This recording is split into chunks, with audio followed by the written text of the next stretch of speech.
Hello and welcome to the Two Banks of Four podcast with myself, Harry Moore, and my co-host Tom Atkinson. Tom, how are you doing, my friend? I'm very good, thank you. How are you? I'm not bad. Obviously, there's been better weeks to be a Villa fan than this week after that Understandable game, Villa Park against the Scousers. But you know, we don't want to talk about that. We move on. Season goes forward. When I say we don't want to talk about that, that's exactly what we will be talking about towards the end of the episode. So if you're looking for a reflection on that game, it's a bit out of date now, but it's happened in the week that's just gone. That's what we stick to here on the Two Banks of Four podcast. So we're going to be looking at that game, giving it a bit of analysis, a bit of thought from both sides of the fan bases, I guess. So you've got a Villa fan here and a Liverpool fan as well. Looking further into the pod today, we've got to talk about Chelsea and their youth system. They've gone and picked up an impressive 2-0 win at Palace today. Not at Palace, but against Palace.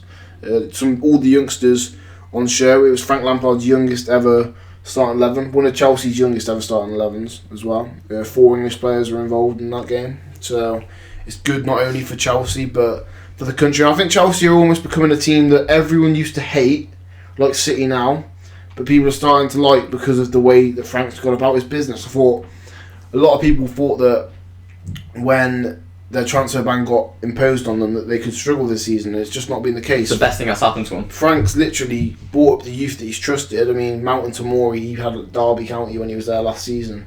Tammy Abraham obviously doing very well at Villa. These players were championship players last season, and now they don't look out of place against the likes of Ajax in the Champions League. So, very, very encouraging signs for Chelsea. As well as Chelsea in this episode, we're going to be looking towards two other topics, being the recent England call-ups. Obviously it's raised a few eyebrows. We've got the likes of Grealish missing out, but the likes of Barkley getting in. We're going to be debating and talking about the different call-ups overall. It's a very, very opinionated topic, I think. One that Southgate obviously has a very hard job having to do the selections for the England team. But again, we'll see where it takes us in the next few qualifiers. We're looking stronger and into the final phases, and you fancy us to qualify. I mean, it'd be very, very disappointing if we didn't from this point of view and from this stage. To end the episode, we're going to be talking about obviously Villa versus Liverpool. I mentioned that earlier. But make sure that you stick around. We're going to be running a 2 Bags 4 FIFA tournament soon on Xbox One. It's 50% of the proceeds go to charity which we're going to choose, and we'll obviously mention that in a video in the future. I'm going to make a separate video on this tournament anyway to get out there to a few more people. But we're going to be giving 50% to charity, giving 50% to the winner of the tournament. At the end of the day, it's a bit of fun, something that we have the ability to run because we've got a bit of a following. People know who we are, and it gives our fans a chance to have a bit of fun, make a bit of money, and obviously charity. It's going to be £3 entry. The date is TBC, so we don't really know the date yet, but obviously we'll let everybody know on our social medias. If you've got any inquiries, do get in touch. And I'm going to be making a separate video on this anyway, so obviously, as always, timestamps will be in the description and on the pinned comment for this video. So if you're looking to skip towards a bit that you're really interested in watching, you don't want to watch the rest, that's perfectly fine. Just click on the timestamp and it should fast forward you to that part. But again, guys, I hope you enjoy the podcast, and we're going to jump straight back into it. So, Chelsea. We're going to start with Chelsea. So, Tom, we've seen what happened with Chelsea in their transfer ban. Obviously, Maurizio Sarri's left in the summer to go to Juventus. I don't think anyone, as an Italian, can blame him for doing that. He's been replaced by Frank Lampard, who's a young, barely inexperienced manager. He had a successful championship run with Derby County last season where he took them to the playoff final but penultimately lost to Aston Villa. Do you think at the time, because I know at the time, me personally, I thought it was a wrong move, but starting to look at it now, he's got the youngsters going, the English lads going. What's your opinion on Frank Lampard, Chelsea and their youth so far this season? Yeah, I agree with you. Start of the season when they employed him as manager, I thought it was a passion move. I think obviously he was available. I mean, he did do well at Derby. He got on to the playoff finals, but obviously he didn't win it.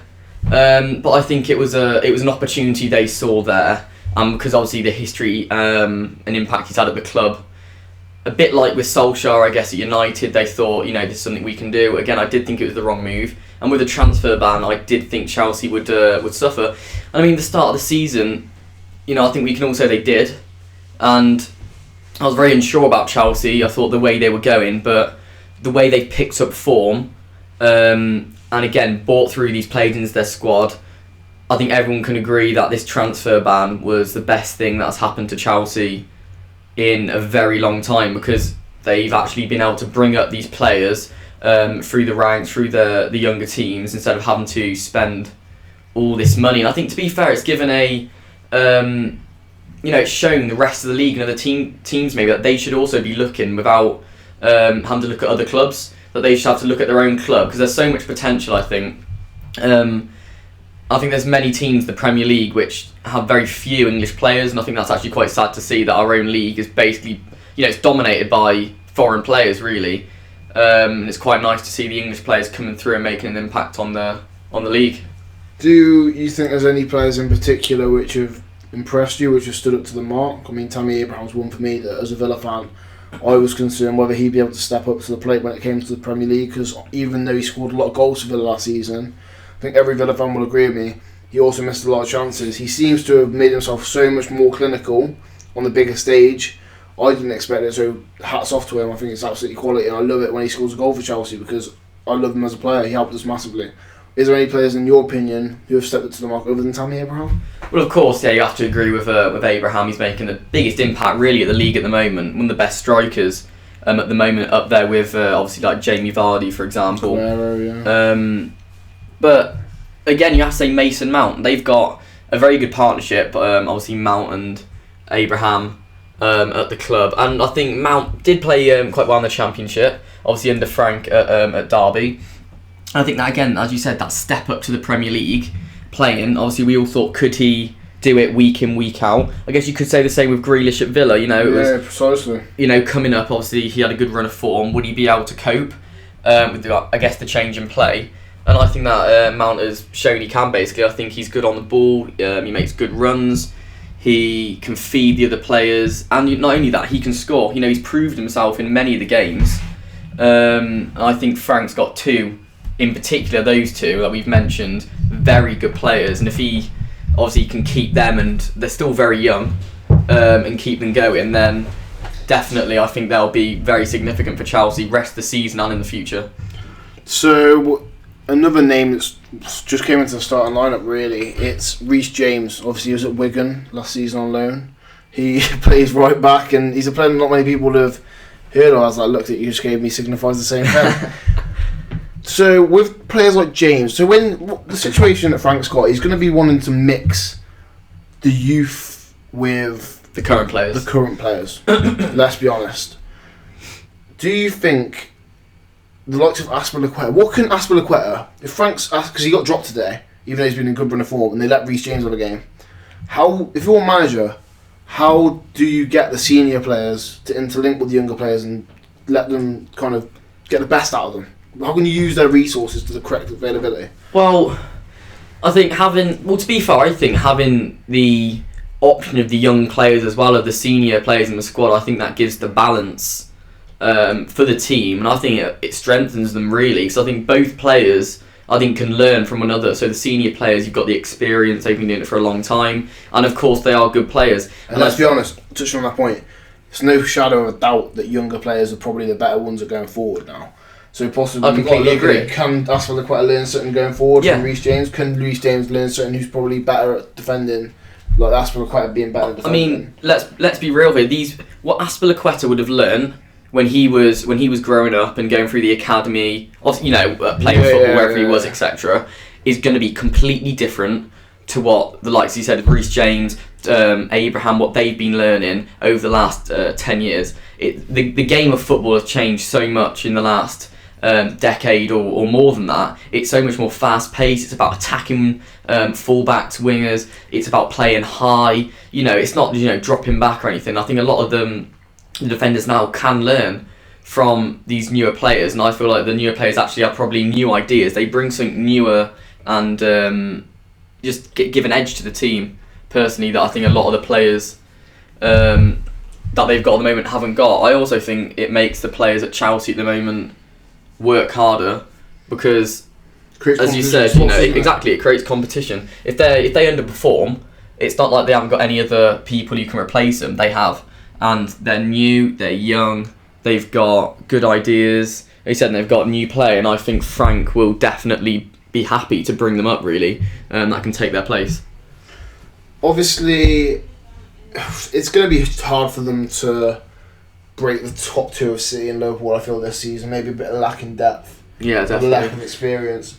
Do you think that next year they could break into that top two and be a top three team with the likes of City and Liverpool? One step too far next season. Yeah, I think they can. I mean, this season, 100%, they're going top four. Yeah, obviously. Yeah. And I think realistically, you look at the league. There's a gap obviously between Liverpool to City at the moment, and the teams in the top four. But then from the top four to then, fifth, sixth place, there's another gap. Yeah, the top four's running away with it. Leicester and Leicester win tonight especially. Yeah, exactly. And I think with Chelsea, maybe the start they had this season, they can. If they would maybe have done a bit better with that, obviously, I feel like they would have been even closer. But definitely, I think next season, they will use this season, the experience they've got, all these younger players, they'll use it to fuel them for next year. I definitely think they can challenge. I think that's probably shocked me as well as a lot of other people, because I don't think I would have been saying that this time last year. I don't think I would have either, in all fairness, mate. I mean, Chelsea looked like a team on the decline. 100%. But let's not get it twisted. I think Sarri got very, very harshly analysed by I agree. The footballing world. I think he won the Europa League with Chelsea. He got an ageing Chelsea side. Where they come last year? Was it third? Third. I want to say third or fourth. Spurs or Chelsea came third. I think it was third. Either way, they got into the top four of an ageing, poor Chelsea side. He got them the Europa League win, and people forget he lost the Carabao Cup final penalty shootout. Another day, he wins that penalty shootout. That's 2 trophies in the top 4 finish. I think he was harshly criticised. Very harshly criticised. So I don't think you can look past what Sarri did. End of the day, if you're Maurizio Sarri and you're an Italian man, and you get offered the Juventus job, that is the job in shining lights. You're not going to turn that job down. So I think he's came over to the Premier League. He's had his, he may make a return. I think he's had his time. He's gone to Chelsea, and again, when you look at his record, in the Premier League and at Chelsea for what he's done, I think himself a good reputation. Exactly, I think he's given himself a good reputation. I just think maybe the fans, obviously saying about Sarri ball or whatever, and the rest of the stick really he got, I think was quite unjust and unfair considering what he gave to the club. But touching on that, I mean, it's a bit aside from Chelsea, but do you feel like when a manager's being criticised, do you think that the way a manager plays a style of football is integral to the fans? Like, would you want your team to be playing nice football and not picking up as many points as if they were playing horrible football? Yeah, I think definitely. I mean, when you look at it, a few years, I'd probably say about maybe 2 years ago, or even a year ago, when Mourinho was at United, United fans, I think quite a lot of United fans would agree with me here, even though they wouldn't want to say it. They were jealous of. I was going to say, I think they were jealous of Liverpool. You look at United were picking up points. Don't get me wrong. When they finished second in the league, unbelievable how that even happened. But their style of play, it was boring. They were winning 1-0. Mourinho was literally basically parking the bus every game, playing boring football and getting the win. But they got second, they got Champions League. They did, but I'm just saying, I think, although that is work, I think you don't want to go see your team, it's another boring performance. You want to see an exciting new players, new team, new football. Exactly. I think that's what Frank's doing at Chelsea, definitely. But I think sometimes managers do get criticised unfairly. Like I just spoke with Starry there. I think you can't always look at the manager. I think you have to look obviously at the players. At the end of the day, they're the ones who's on the pitch performing. And I think a lot of players can underperform or on purpose because they want the manager out. If they don't like the way he's setting up the team, I think they can basically change it themselves by not performing properly. Here's another thing. do you think it should be the same and just as easy to sack a player as it is to sack a manager? Should that be a more common thing you see? If a player's not performing after 10 games, should they be able to get sacked like a manager should be? What do you mean, like dropped or? No, like sacked. So that's not going to happen. The manager loses 10 games in a row, they get sacked. I know what you mean. If a player plays badly 10 games in a row, they get dropped. Yeah, but they're still getting paid. This is the thing that gets on my nerves. How many times, again, United is clear. It's a clear example. Under Mourinho, they went through that spell. Awful. Mourinho goes, Solskjaer comes in. In that period where Solskjaer was like caretaker manager, they were the best in the league. They had the most points from the games they played. They were undefeated in like however many games. They beat. Remember when they beat PSG away from home, Champions League. They were on fire. Now, if you're telling me, Solskjaer's came in, he's changed it all. Rubbish. No, he has. A donkey could have gone in and took United to that. It was the players. They did not want to play in Mourinho. They just didn't perform. Solskjaer came in and they were like, right, new manager, let's start. And again, they went again. Pogba, out of nowhere, he turned up. He was scoring again, most games. You know what I mean?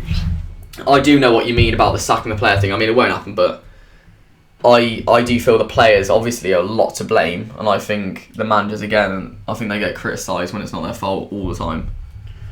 So, moving on from Chelsea, we're going to be talking about a subject that I've seen on Twitter quite a lot this week. It's not one that I've spoke about in the introduction now. I'm going to put it on the spot really. I saw a thing saying, what's your best footballing moment of like the 2010 to 2020 period? Because obviously we're coming to the end of the decade now. We're going into the 20s. What's your moment that stands out 2010 to 2020 for you, footballing wise? Well, obviously I'm going to have, from football wise as a whole, England's journey in the World Cup 2018. I think every person can agree with me there. The way the whole country got behind that, and there were so many games. Obviously, to me, that Colombia game, penalty shootout, that was just amazing because that's something that England does not do. That feeling when Henderson missed. Yeah, exactly. It was like, well, that's it then. And then when they missed those two penalties, and then Dyer scored at the end, that was just ridiculous. And although we got to the semi-final, we didn't win. I thought that got England kind of back up to where it has been. Yeah. Everyone was behind the team, whole nation together, and I thought that was great. So I think that was up there. Obviously, it's annoying really because the things I'm saying are more recent. Obviously, it's a Liverpool perspective.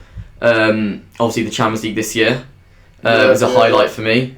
I mean, if you're talking earlier on, probably it sounds stupid. And a lot are going to laugh, but from me personally, when Liverpool won the League Cup in 2012, that probably was quite a big moment for me because that was the first trophy I actually saw Liverpool win. Yeah. Obviously, we won in 2005 Champions League, but I was 3, so I can't remember that. So that League Cup was the first one, so that was probably quite big from a personal point of view. What about yourself? So for me, it's a strange one. Obviously, you've got the World Cup, which you've just touched on, which is up there. But for me, it's two things.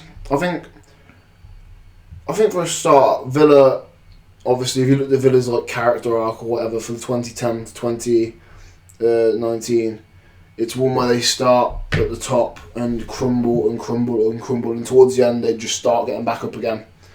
For me, the whole process that it's been like one of, well, I was younger towards the start and it's got better as I've got older. I guess you could say that. But my number one, you might think it would be the playoff final. Obviously the big day, going out to Wembley with friends, family, everybody supporting the same cause, and then you win the penultimate prize in football. Let's be honest, it's the main one that everybody like raves about, the £170 million that comes with it, and it was one of the best days of my life. I can't lie, but I think the highlight of the 2010 to 2019 for me as a Villa fan was having a striker like Benteke coming in. Bear in mind, when Benteke signed for Villa, I was like year 7, year 6. Having a striker come in and score goals and goals and goals. He was scoring like 15, 20, 15 again. Like, he was netting for fun. I think he got 80 goals overall for Villa. He scored in big games. He scored against United. He scored against Liverpool. He scored against City. A bit like Suarez at Liverpool then when he came. I mean, that feeling you probably had where Suarez was netting every game. Mm-hmm. That's how I felt when Benteke came in. And the only time I felt like that since is Abraham last year, where he just net that many goals. And honestly, I think that has got my highlight was seeing a player. If you've ever been to watch your team or watch your team anyway on TV or whatnot, and you've got a player who you feel that's going to score every time they get the ball, that's a good feeling. Like, you never lose hope. Some games in the Championship in our first season where Kodjo, he got 15 goals. He was a good player, but he got injured and went to AFCON as well. There'd be some games in that period where we could have 1-0 down and I'd be like, well, what happens now? The game that stands out to me is the game of the decade, if I had to pick one. So you got two. You got Sheffield United versus Villa, 3-3. 3-0 down, 80th minute. We get 3 and draw the game. That was good, but I don't think that had anything on the QPR versus Villa game. Benteke scored a hat-trick. Both teams fighting for survival, one after the other. There's more stuff on the line for it, wasn't there?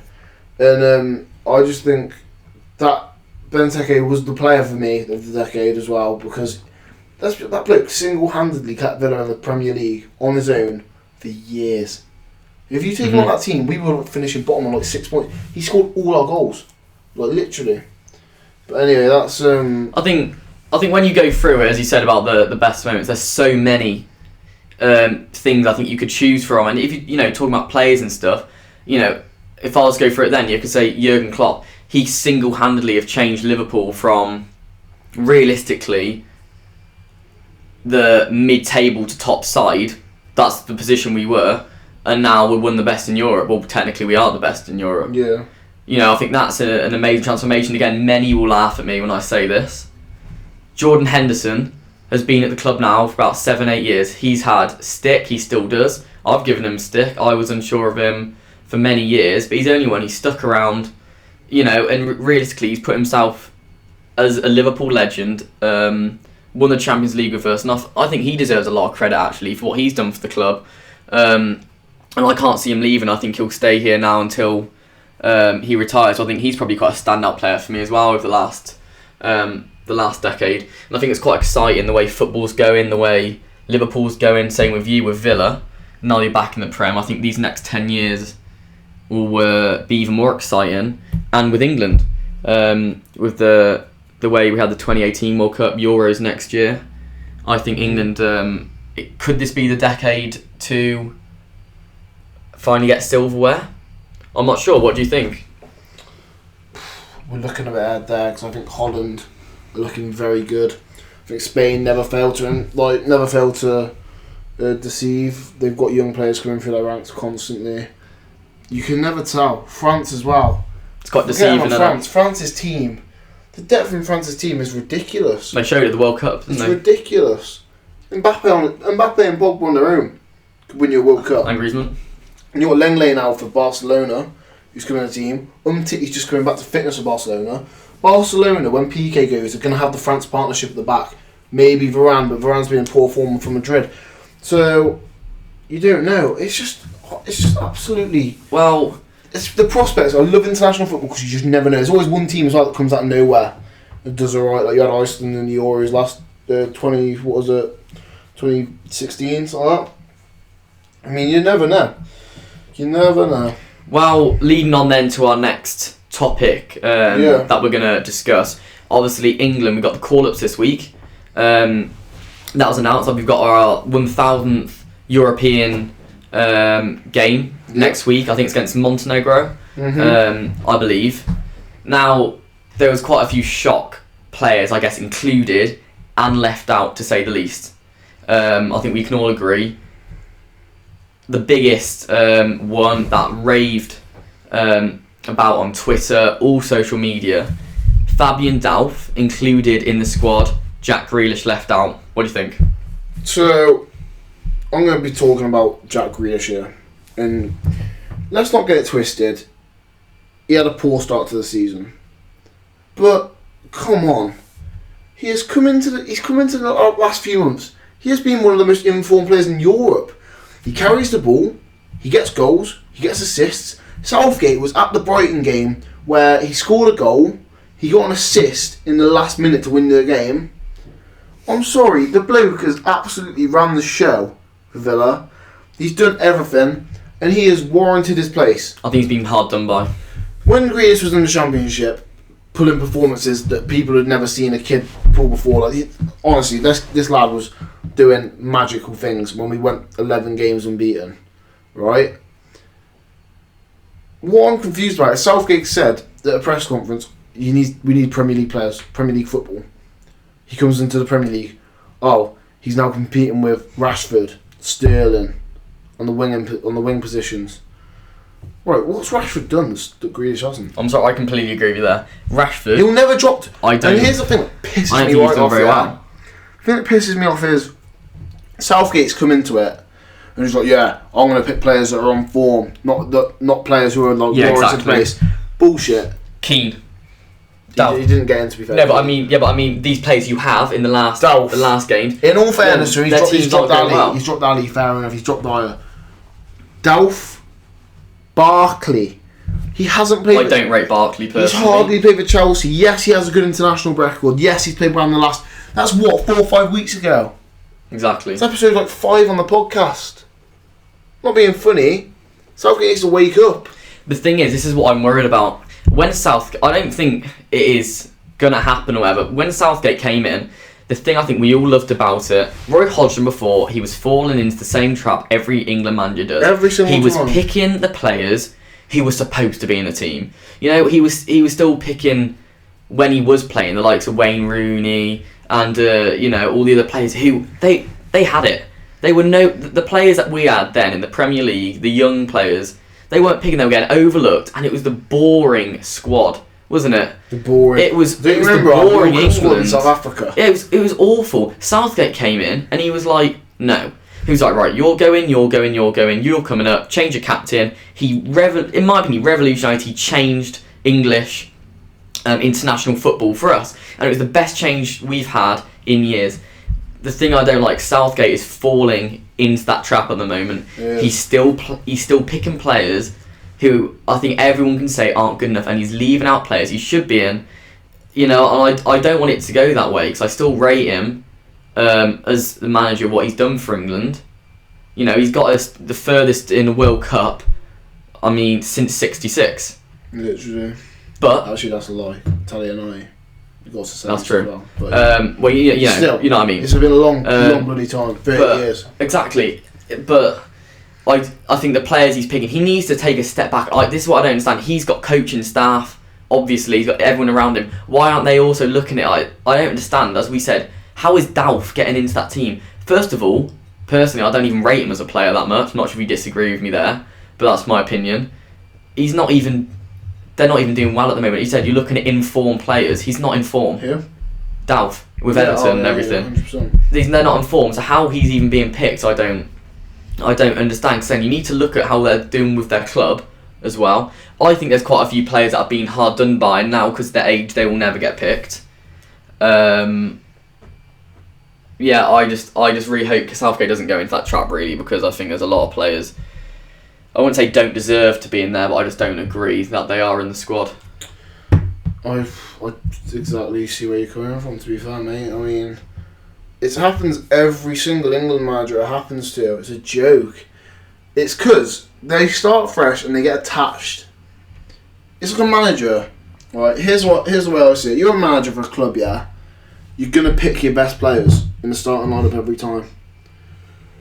As an England manager, your best player could have a shite few months, but the last time you remember him, he was leading the line, scoring all the goals. Kane could have got hat-trick in the last international, right?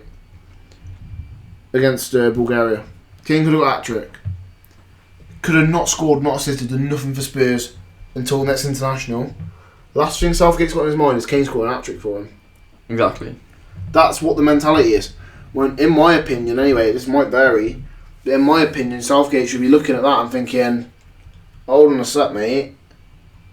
I'm not playing a striker out of form, because he may have been in form 5-6 weeks ago, but he's not in form anymore. To me, one of the most informed players, I think, well, definitely in the last year anyway, Sancho, I think, has To me, Sancho should be starting in that squad. I mean, if we were going to do, I'm not sure, I can't even remember. We've probably done this in the podcast before. But if we were to go right now, our 11, you can help me. So in goal, Pickford.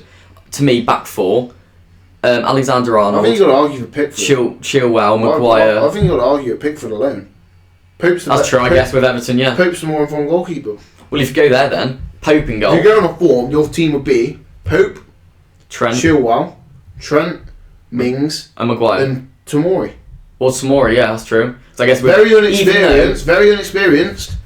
But if you go on a form, it would be Trent, Chilwell, Mings, Tomori. I mean, you could argue, although United maybe aren't in form, their defensive record in the league, it has to be said, is actually up there.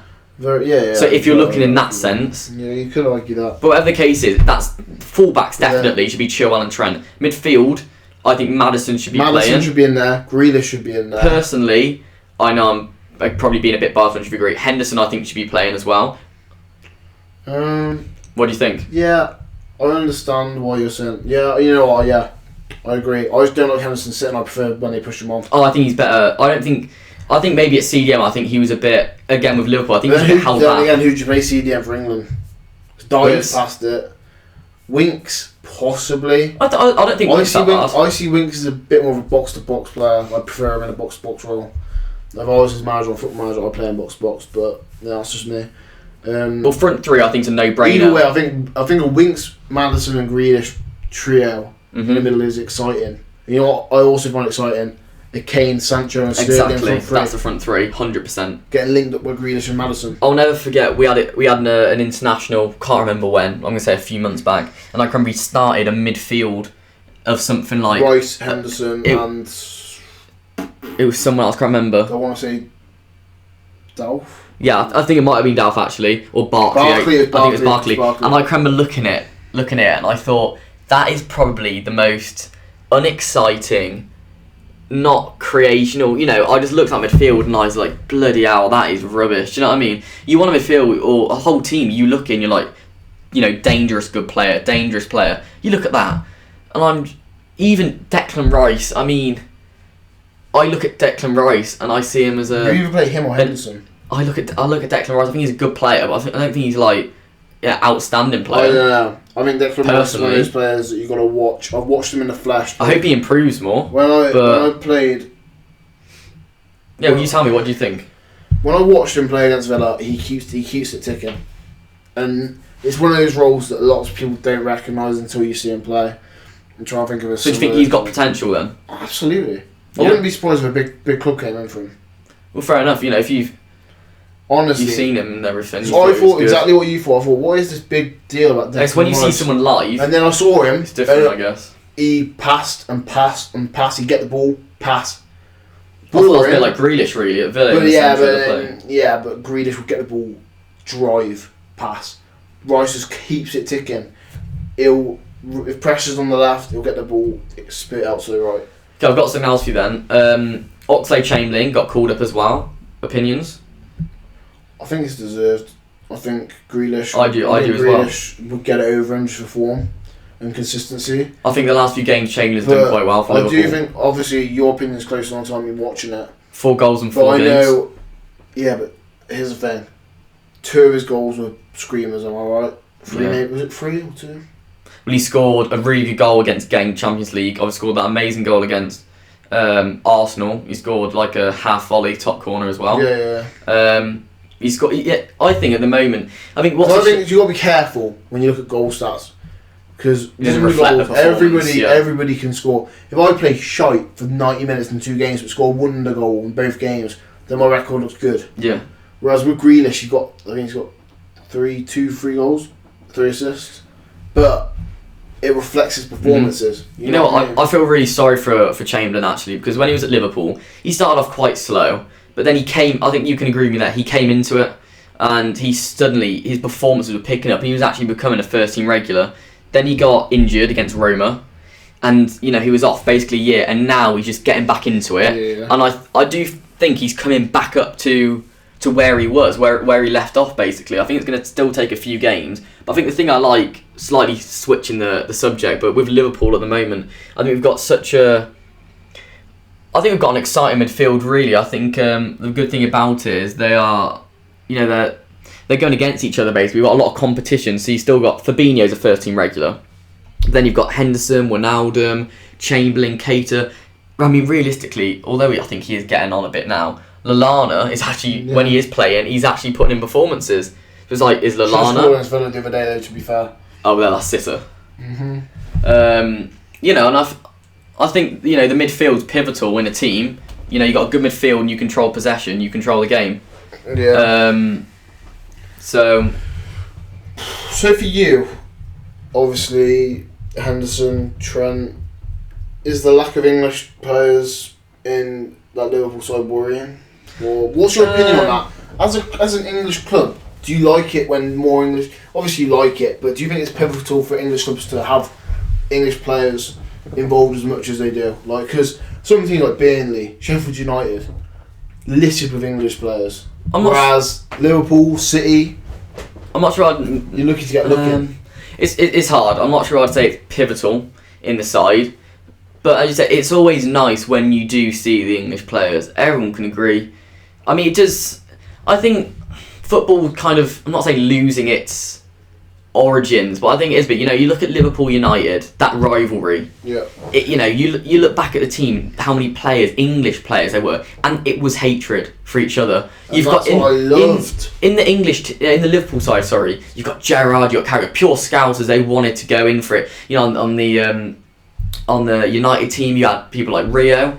I mean, let's say British as well. Sorry, so you got Giggs, Scholes, Beckham, all these players. They knew what it meant. You know what I mean? And they were United players, but they weren't United players. They were United fans as well. Do you know what I mean? They loved the club.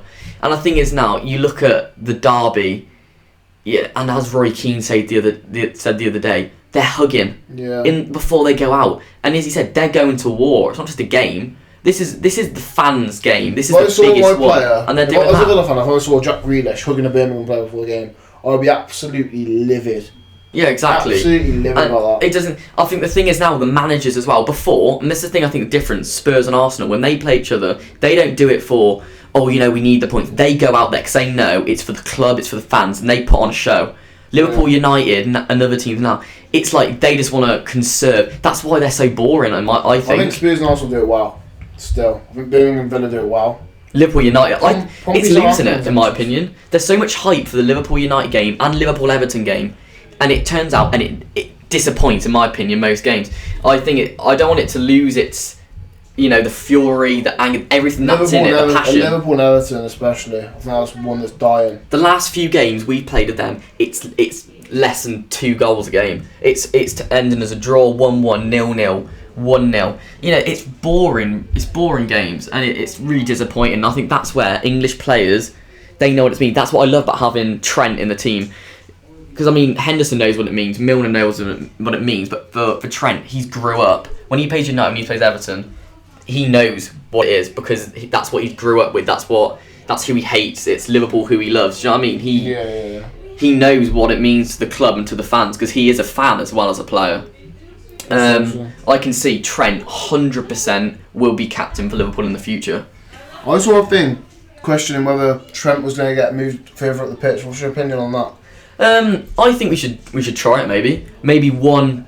In centre mid role. Yeah, that's what I saw. Gary Lineker tweeted about similar. Because I think he said something like, "I'd love to see him as a De Bruyne in midfield." Now we know everyone can see it. The balls Trent's playing. Yeah. The crosses, the passing, his vision is insane. Everyone says, "Oh, well, I saw Pogba do that at the weekend," but the difference is Trent's consistently doing it every game. I think you can agree with me there. Yeah. I'd love to see Klopp try it. Maybe I'm not sure if he will. Maybe even in a cup match just to see push Trent up into midfield. And you never know. He might go there, and it might not be for him at all. But if we relate it back, Gerrard first started. He was right back his first ever game. And that's where he was, and then he pushed himself up into midfield and excelled. I think Trent, with the vision he's got, his passing range, even we can see him hit a ball, the free kicks, corners. He's that player. He's everywhere, and I think if he's he will be captain definitely. And as captain, as a Liverpool fan, I definitely could see him almost as a Gerrard role in the centre of the park. I'm not sure if you agree with me there or not. Okay. So to finish the podcast, obviously Liverpool versus Villa was last weekend. I want to know your opinions on this game, positives, negatives as a Liverpool fan. Tell me. Well, obviously at the moment Liverpool are making it hard for ourselves. I've seen a lot of people saying to me how, Liverpool, they're playing bad, they're not doing well, they're going to be dropping points, etc. Because, we did go 1-0 down to, etc. But to me, although you can look at it that way, at the end of the day, we came from 1-0 down to win 2-1 within the space of 10 minutes. I see that as also a positive because we're actually finding a way to get over the line. We're pushing right at the end. I wasn't able to obviously watch the game, but obviously I was keeping up to date with everything. Obviously seeing 85th minute, still 1-0 to you, I thought, wow, the unbeaten record has gone. And then I checked 10 minutes later and it's 2-1. So I was probably in more disbelief, or as much disbelief as you were. I did think the VAR with Firmino, when he was offside for his armpit or whatever it was complete rubbish. I just don't understand. I really don't understand. I'm not sure what you think about that VAR decision. No, I thought it was the wrong decision. I'd be fuming if that. I know that was for Villa. I would be absolutely livid. Because I know their decision is what they're saying is the first contact which they could score with is offside. How many players have you seen? Is it even possible to score with your armpit? Do you know what I mean?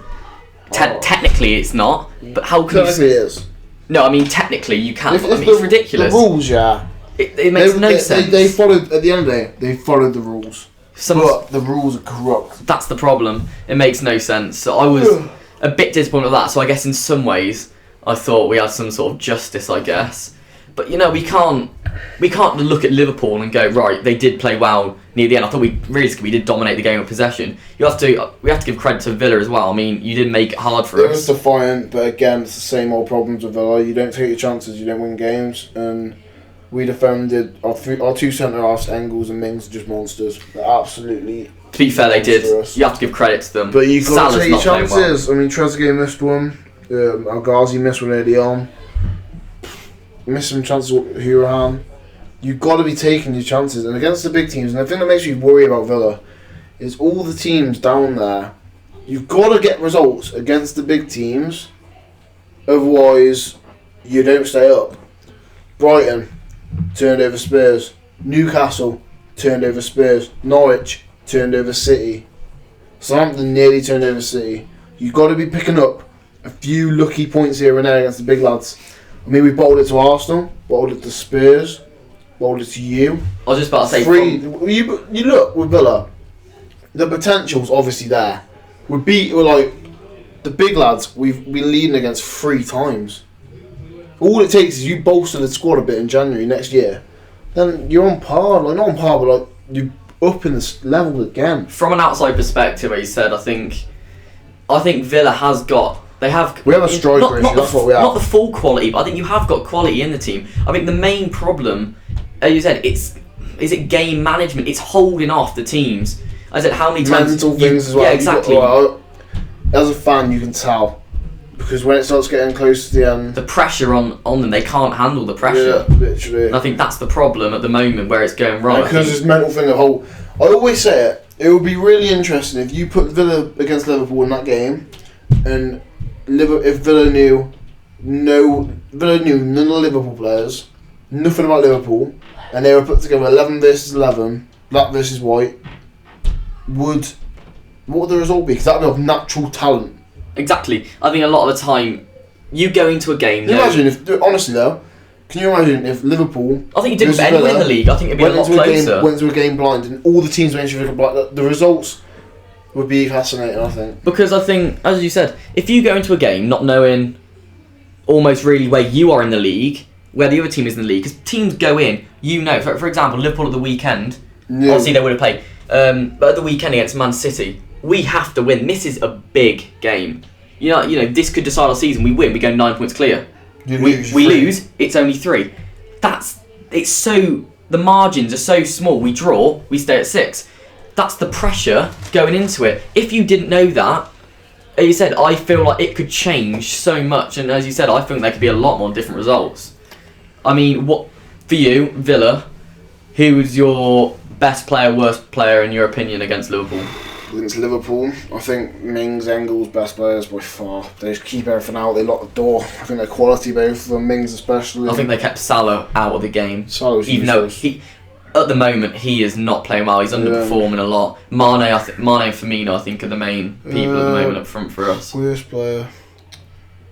I can't slate anyone. Or actually, no, best player as well. Right, Marvellous Nakamba. Our Zimbabwean CDM. He is going to get bought by someone in January. He is literally playing like Kante did in his first season at Leicester. Mm-hmm. He's everywhere. Do you think you'll keep him then or not? Do you think he'll go? See, these new owners have intent, I can't lie. They've shown they had intent. They blocked the Grealish deal to Spurs in the last second of deadline day. That's true. So they have intent. They don't like selling unless we have to sell. But I'll tell you what, mate, if someone slaps a £60 million bid on him... You take it, surely. He's gone. Would you take that though? Yeah. 60 million? Imagine, Yeah, I would say you get some more players, but you already bought about 11 in the summer. Yeah, you bought him for 12. That's good profit. You've got to look at profits in football. And you'd make back a lot of the other players you bought. If you're offering 50 mil profit and you turn it down, and then he goes breaks his leg next game. Let's be fair, the way inflation's basically going with football and the prices, exactly. I wouldn't be surprised. One of the last things then, obviously seeing the game, you saw it live. I want to know from Liverpool team, who did you see in the Liverpool team which you thought, lived up to the expectations, or who didn't? So I think we've already said Salah, you probably thought was rubbish. Was there anyone in the Liverpool team you saw and thought, you know what, he is as good as he seems? I think you'd probably say Van Dijk wasn't. Van Dijk, which surprised me how bad he was. Thought he was terrible. El Ghazi looked like he could run him in El Ghazi's crap. So. What about players that you thought played well? Would you say Trent or Robertson or? I wouldn't say Trent. I thought Trent was average. I wouldn't say Robertson either. I think Guiber did well for Robertson, and you saw Robertson come into the game when Guiber went off injured and Al Mohammadi came on. I'd say Sadio Mane. Obviously, you can't look past him. He's quality. He gets you back in the game with an assist and then gets a winner with a goal. So I don't think you can look past Mane at all. I also think that Henderson was useless. Honest, I'm not even saying this from a biased point of view, because when you're watching a game live, you analyse every player naturally. What, you think he wasn't involved as much? Who do you get worried when they're on the ball? Who don't you? Mm-hmm. I thought Henderson was crap. I thought Lovren looked better than everyone thinks. I think Lovren gets a lot of stick, but I thought he looked solid. If I didn't know who Lovren and Van Dijk were and I was watching that game, I'd think Lovren's a better centre half. To put it swiftly, I think he's playing well at the moment, to be fair, Lovren. Literally. So would you say Liverpool were lucky? I wouldn't say lucky. Over 90 minutes, you deserve to win. It's just a fashion happened. I said to my lads that I went with, I said, if we'd have scored and they'd have scored one in the first half to equalise in the second and the 55th minute, and we lost 2-1, no one would be saying anything. Everyone would be taking the positives and saying it was a good performance. But the difference is, it was in the last second. So everybody's instantly downbeat, disappointed. People are going to understand that they're the champions of Europe and they're going to win the league. You know what I mean? Well, and if they don't, then they're severely unlucky, or City have pulled it out the bag and won both fixtures. Well, I guess the last thing I think I want to ask you about the Liverpool Villa game before we talk about our upcoming FIFA tournament to end the podcast. We spoke in the week while at sixth form regarding VAR. Obviously, it's a big thing at the moment. Obviously, we spoke about it last week. We'll do a separate episode because it's just ridiculous at this point. Now, what I think you said to me regarding Liverpool's 94th minute goal, you said if there wasn't the pointless checks realistically, in between where you didn't know what was going on, 3 minutes each time, we wouldn't have had the 4 minutes added time to score. Do you agree with that? That's what infuriated me. So, from a Villa perspective, there's VAR checks around the clock. We know that. Every single half chance, every single play, VAR. Do you think they're doing it too much? Yeah. Why didn't the bastard just let everything go, and then when it's too tight, just check the monitor? I don't get it. That's what they did in the World Cup, and it worked perfectly fine. And the rest of Europe's doing it. Something's too tight, you let it play. Offsides, check. Fouls. Everybody has a different perception of what a foul is. If it's a clear 2-footer in the back of his leg, then yeah. If it's a niggle and they go on and score 2 minutes later, then that should not rule out a goal. If it is tight, then check the monitor. Have your own opinion. Stop getting dictated to by the person that's not the referee. It's Stockwell Park. At the end of the day, every single check was taking its time, and there's not a chance there would have been that much added time about those checks. Nothing happened. Guiba went off injured. He went off in about. There was nothing in the game to stop it. No.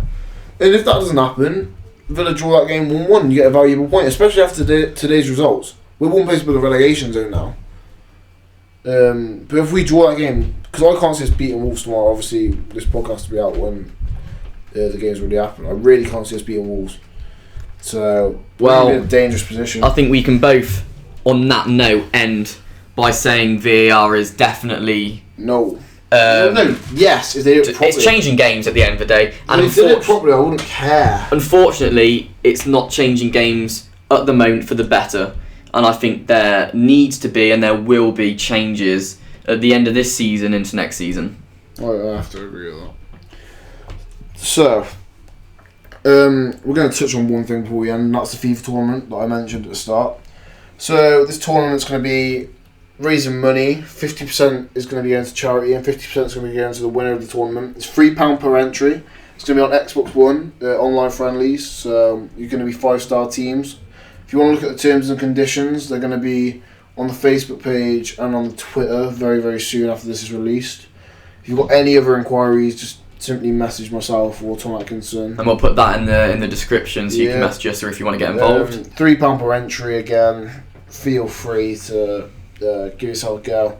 End of the day, it's for a good cause and you've got a chance to win yourself some cash. So I think how we'll do it as well, if you do want to get involved and you're definitely up for it, obviously when we know when we're going to when we'll do it, obviously it'll be over a week or two, obviously, so everyone can play the games. We'll give you a period where you can sign up and tell us who's playing. Obviously you can give us the money if you see us either in cash or if you can just do it online. Obviously we're going to get all the information and put it out there so like how many people we can actually get, but I think it will be a good sum of money really if you can win. Yeah, realistically it probably could be up to 30 quid if we could get the right amount of people. And again, it's nice because we're obviously putting it towards charity, which again we will reveal and say it'll be a football based charity, obviously, to fit in with the podcast. Football, just exactly. Comment down below any charities maybe which are special, to you or you think deserves some money. Obviously, it's not going to be loads, but I think any donation to charities are very important. So again, if you want to get involved with that, then keep up to date with all our social media pages and obviously YouTube, and you can find out more.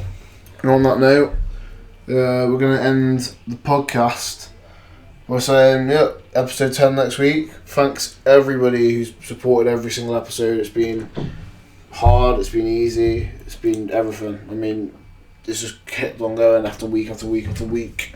But yeah, 10 episodes is a bit of an achievement for us, considering when we started it we thought it'd be a 3, 4. I mean, yeah, thanks, can't say anything other than that. Exactly. And be sure to check out episode 10 next week. So thanks guys, we'll see you next time. See you soon.